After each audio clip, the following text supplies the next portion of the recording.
Hapa kuna one term, kuna two term. Ni mara ya kwanza mimi kusimama hivi kuzungumza, na nimesikia wenzangu hapa wakizungumzia mambo ya mlima. Hiyo ni kama mimi nije nizungumze mambo ya Ingo, na mimi sijui Ingo. Mimi sasa nitazungumza kuhusu kwetu mlimani ambako hatutaji kuona His Excellency William Samoei Ruto. Huyo jamaa alikuja kwetu, akatufikia, akatulilia, akatuambia ukweli. Na tulikuwa na kiongozi wetu Uhuru Muigai Kenyatta ambaye aliishi naye, ambaye alituletea huyo jamaa, na akatuambia vizuri sana, huyu ndio mke ambaye niko naye, and we all agreed. Then wakaishi, walichoulizana hawakutueleza, and then tukaambiwa he's not supposed to be the president.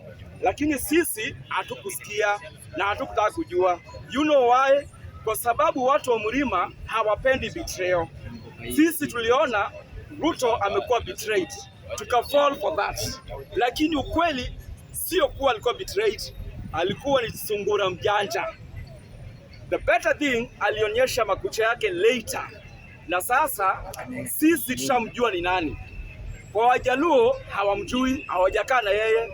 Kwa Waluya hawajajui, hawajakaa na yeye. Hamna kitu aliwapea.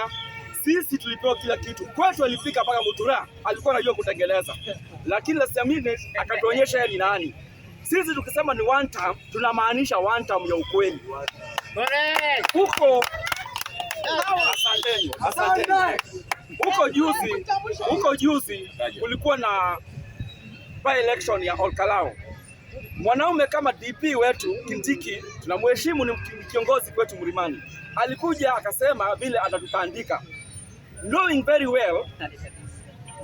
well kuna wenyewe huko. Yeye ametoka Mount Kenya East huko. Sisi ni wa Nyandarua County. Nyandarua County ndio tulizaa the first Mau fighter, Kitungati original. Alizaliwa hapo kwetu.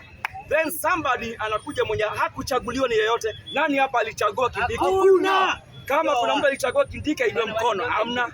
Sisi tulichagua Gachagua na President Ruto. Then akatuonyesha Gachagua hafai, na sisi kila kiongozi ana watu wake. Kama ni Sifuna ana watu wake, kama ni Raila alikuwa na watu wake, hata huyu ndugu yake saizi ana watu wake, hata Gachagua ana watu wake, na hao watu wake ndio sisi. So ukinifutia baba yangu, mimi na watoto, baba na watoto wake wanasonga. So asilaumu whatever happened, hivyo ndivyo kuko. Na next ilikuwa rehearsal ya kuonyesha the statement behind what we are cooking. Next ni original version. Saa 1 asubuhi mapema Ruto na watu wake watakuwa wakielekea Sugoi. The best thing watakuwa Sugoi. Asanteni.